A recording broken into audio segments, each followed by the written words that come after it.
la plupart d'entre nous ce jour 30 septembre 2020. Malheureusement, notre idéal commun du départ a été trahi par notre leader en la personne du lieutenant-colonel Paul-Henri Sandaogo Damiba, en qui nous avions placé toute notre confiance. En effet, la dégradation de la situation sécuritaire qui a justifié notre action a été reléguée au second plan au profit d'aventures politiques malheureuses. Loin de libérer les territoires occupés, les zones jadis paisibles sont passées sous contrôle des groupes armés terroristes. Notre vaillant peuple a assez souffert et souffre encore. Peuple du Burkina Faso, face à la dégradation continue de la situation sécuritaire, nous avons entrepris à plusieurs reprises des approches visant à recentrer la transition sur les questions sécuritaires. En effet, conscients de nos responsabilités, nous avons, de façon concertée, élaboré un programme de réorganisation de l'armée qui aurait permis d'opérationnaliser des unités combattantes à mesure de lancer des contre-offensives. Rejetant cette proposition, le colonel Damiba a persisté avec l'articulation militaire qui a été à la base de l'échec du régime du président Roch Marc Christian Kaboré. Vaillant peuple du Burkina, les actions du lieutenant-colonel Damiba nous ont progressivement convaincus que ses ambitions s'écartent largement de notre idéal commun. Nous avons assisté à une restauration au forceps d'un ordre ancien par des actes de nature à remettre en cause l'indépendance de la justice et à créer des précédents graves. Les choix hasardeux du lieutenant-colonel Damiba ont progressivement affaibli notre système sécuritaire.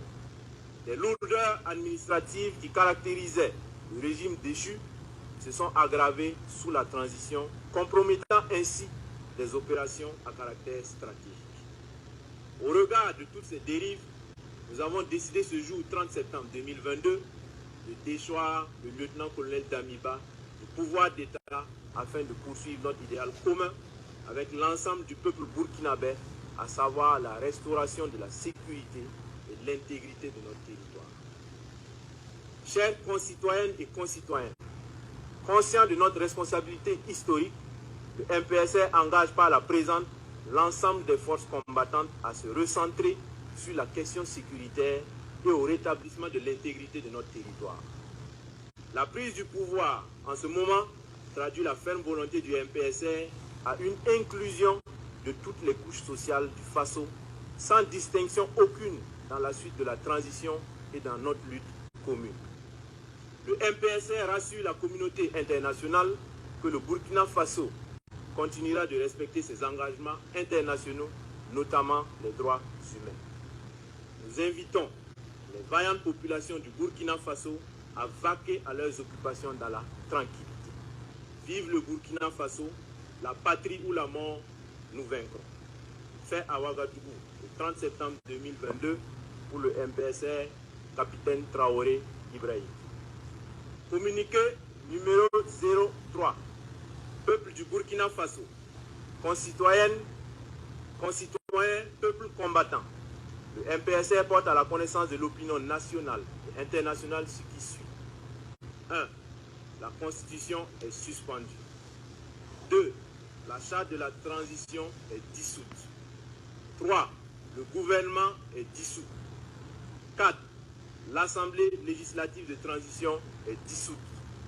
5. Les frontières terrestres et aériennes sont fermées pour compter du 30 septembre 2022 à 00h et ce jusqu'à nouvel ordre.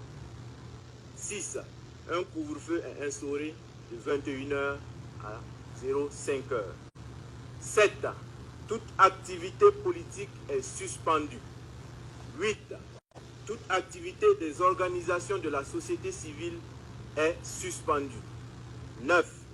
Les forces vives de la nation seront convoquées incessamment à l'effet d'adopter une nouvelle charte de la transition et de désigner un nouveau président du Faso, civil et militaire. Fait à Ouagadougou le 30 septembre 2022, signé le capitaine Traoré Ibrahim.